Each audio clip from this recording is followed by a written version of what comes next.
Hello, welcome back to another video. My name is Farhan, also known as Gunner since 96, and I'm back with another video about Arsenal Football Club, our favourite club, who are doing wonders in the Premier League to shock fans all around the world.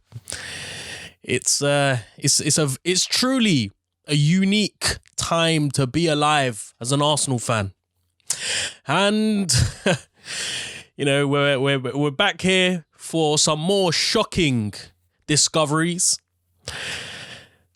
I'm going to be talking about Arsenal's 2019-20 financial reports that have been released, and a very thorough analytical explanation has been made by the notorious Swiss Ramble on Twitter. For those of you that don't know who Swiss Ramble, who they are or is, I don't know if it's an individual or an organization, but Swiss Ramble is famously known to be the Twitter account that analyzes Arsenal's finances.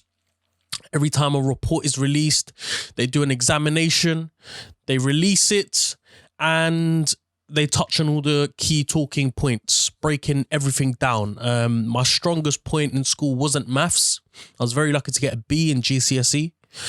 But even me, someone who's not good at maths, understands the repercussions of this report. I mean, it truly is shocking, really. If you just by the title of the video, you can see how screwed Arsenal are, really, going forward. Let's start by talking about the losses. I mean, in every single aspect of that report, it talks about losses after losses after losses. If you want to look at the match revenue, obviously we know that due to COVID, every team is going to be suffering losses. But it's reported that Arsenal's loss after tax from the previous year of £27 million increased to £48 million in 1920 season. We have to bear something in mind when we're talking about the 2019-2020 season. It's a season that saw COVID start to disrupt football around the world, but it hasn't disrupted. It didn't disrupt the season to the extent of which we are seeing today in the 2020-21 season. So this was during a period of time where Unai Emery was still in control, was still in charge.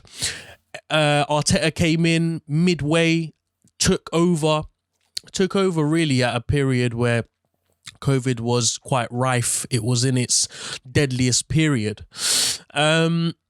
So we need to bear all of that in mind, and then we need to really consider how bad this report is.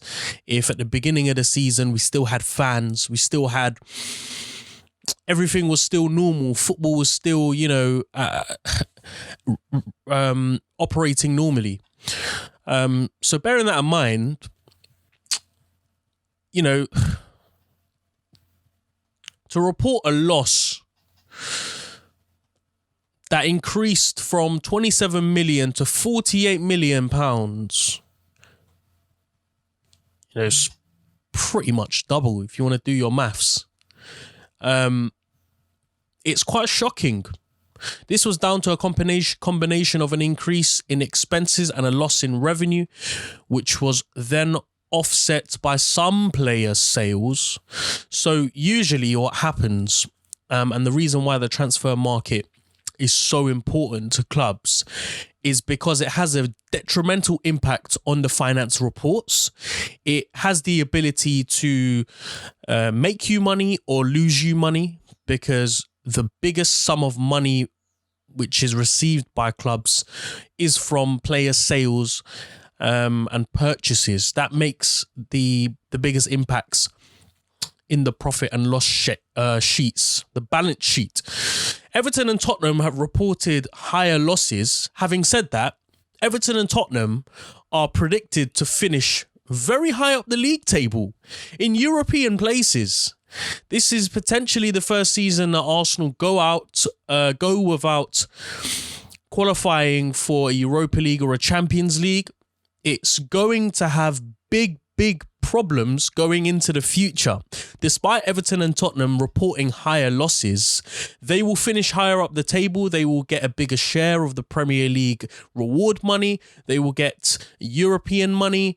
So it won't be as bad for them as it is for us. To make things worse, the report shows that coaching restructure from Arsene Wenger to Unai Emery and now currently to Mikel Arteta has cost the club in the region of £31 million. £10 million alone for Emery's sacking. And that it all adds up.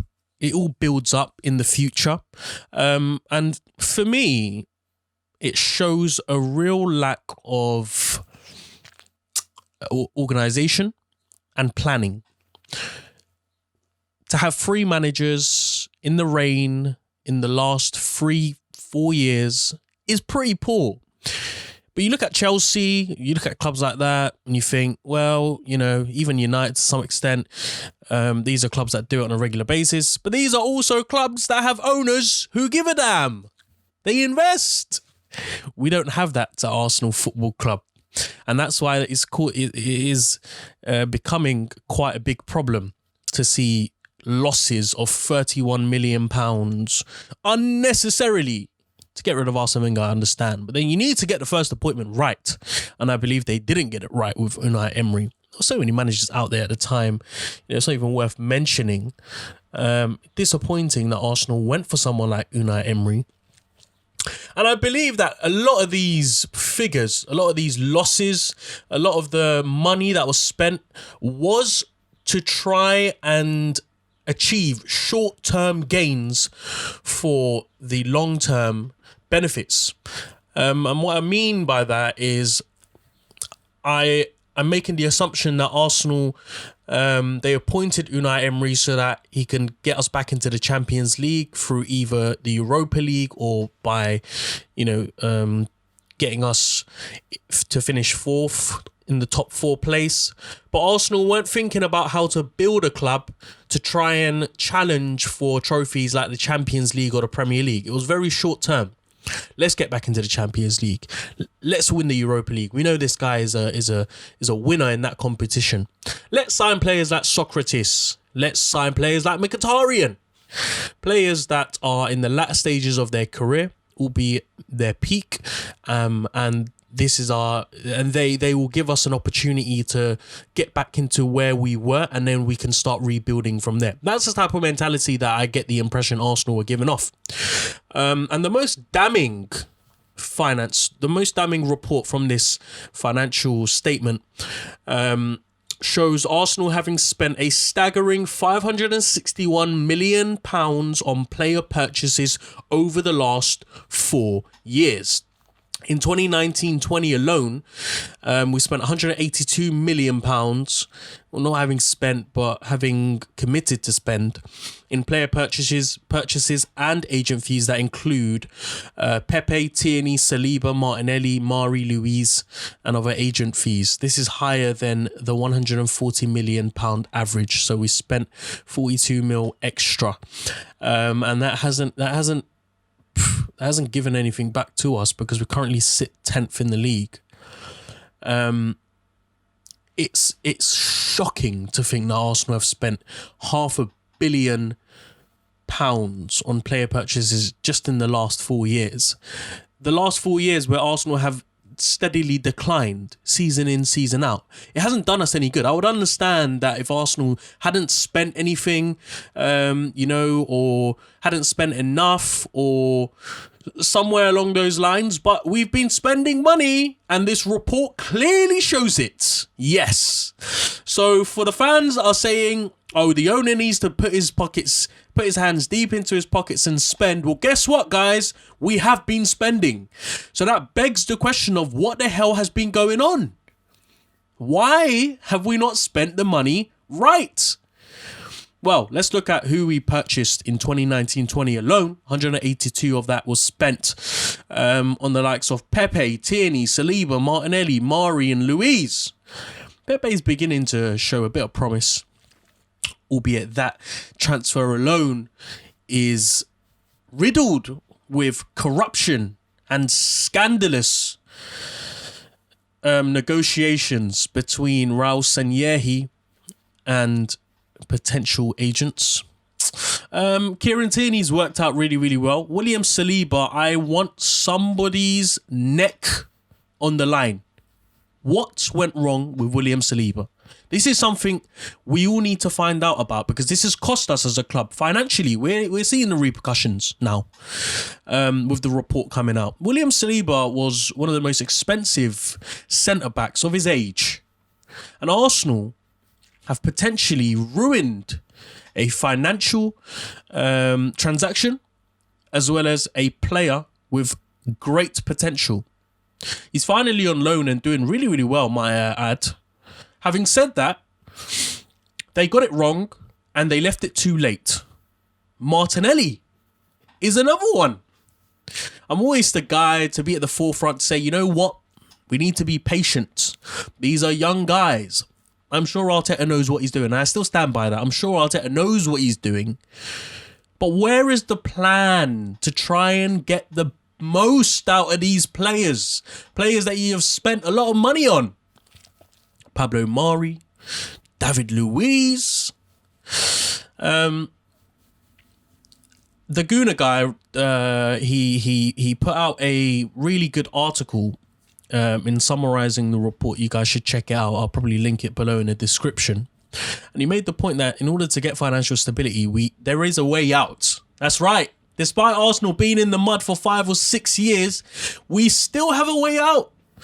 But do I trust the incompetency of this club? Do I trust the board members who, by the way, don't have a clue how to run a football club, it seems, by this report? Are they going to do the right thing by selling a number of players to get our finances back on level terms and to finally allow us an opportunity to do something big in this summer transfer window? And to do that, I think we need to sell a number of players, and I'm going to list them out. Matteo Guendouzi, Alexandre Lacazette, Reece Nelson, Eddie Nketiah, Joe Willock, Ainsley Maitland-Niles, Callum Chambers, Mohamed El-Neni, Hector Bellerin, Sead Kolasinac, Lucas Torreira. There are so many players at Arsenal right now that, given the opportunity, will generate a healthy fee to help balance out the books at Arsenal. I'm looking at potentially 200 mil of departures in the summer, potentially. Now look, this report goes in a lot of depth. I want to touch on a few other things that he talks about. He says that Arsenal have posted losses 2 years in a row for a combined of £86 million deficit. This followed 16 consecutive profitable years, during which they had a 393 mil surplus. The 2019-20, 54 million losses, actually the 21st highest ever made in the Premier League. You only need to read that to paint the story of what's happened at Arsenal. We've had 16 consecutive years of Arsenal making a lot of money, building themselves as a superpower in Europe, which is led by Arsene Wenger, delivering the goods season in, season out. KSE keep an eye on the situation, decide to buy out Arsenal 100%, and then shit starts to hit the fan. This story is nothing more than greed and culpability surrounding every inch of this club. We've got it wrong. We've got it horribly wrong. And somebody needs to raise their hand and say, you know what, I'm responsible for this. Because this isn't good enough. To lose £86 million in 2 years after 16 years of making 393 mil, it's not good enough. It's not good enough. Arsenal noted player trading has a significant impact on overall profitability, with average annual profits rising to 40 mil over the last 5 years. However, we're not going to be expecting much. We're not going to be expecting any better news looking forward to the updated report, the latest one, the 2020-2021 report, because we only managed to sell, I think, Emi Martinez. I can't remember anyone else posing much significant transfer fees to balance out the books. So it just emphasizes why it's so important that Arsenal in this summer get things right. Despite the releasing many players for free overall over the last few years, Arsenal Football Club still made 230 mil from player sales in the last 6 years, which is the third highest in the Premier League, only behind Liverpool and Chelsea. So what's going on? What's going on? If Arsenal Football Club are still, despite the issues, despite losing money, despite losing many players on a free transfer, why is it that we are still making 230 mil on player sales and are unable to pull out the big bucks in the transfer window to get Hussam Aouar and Thomas Partey? Why is it we can only get one for 50 mil when Arsenal are still able to make over 200 mil in player sales? And I get it. These sales contribute to many other things like wages, like the overall operation running the club, because unfortunately we have an owner who doesn't want to dip a single dime into the club. Everything is run via sales and losses. And this is where I think the problem starts. Operating loss increased from 33 mil to 99 mil. Very few clubs make operating profits, but Arsenal have now the third highest loss in the Premier League, only surpassing Everton and Chelsea. This is an issue for me because Everton and Chelsea have owners who give a damn and who actually invest, who dip into their pockets and invest. And this is where the problems get clearer. They get more and more clearer as you read into the report. Because the question before was, why is it that Arsenal can't invest, having a healthy, having still made 230 mil on player sales? Well, we know why. Because the operating costs, the wages, etc., surpass 100 mil, which takes away 50%, more or less, of the amount that you've made on player sales and leaves you with absolutely nothing. Following the decrease in 2019-20, revenue has now fallen 79 mil from the 423 mil peak in 2017 to 343 in 2020.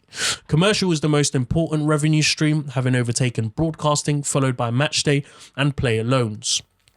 In fact, Arsenal Football Club, £79 million revenue fall in the last 3 years is the worst of the big six, with only United also experiencing a decrease in that period. Despite the impact of the pandemic, all others have significantly grown their revenue, most notably Liverpool and Tottenham. Did you hear that? Did you hear that? I'm not going to repeat that again because I'm slightly embarrassed to be talking about Arsenal Football Club in this way.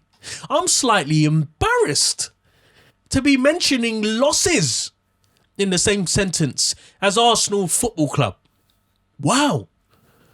So you can't use the pandemic as an excuse. There is no way you can use that as an excuse. Yes, we've been making losses. Everyone has. Yes, it's affected us. It has also affected everyone. But yet again, Tottenham are able to make a profit. They're still able to make a profit. They're still able to grow and develop and move forward.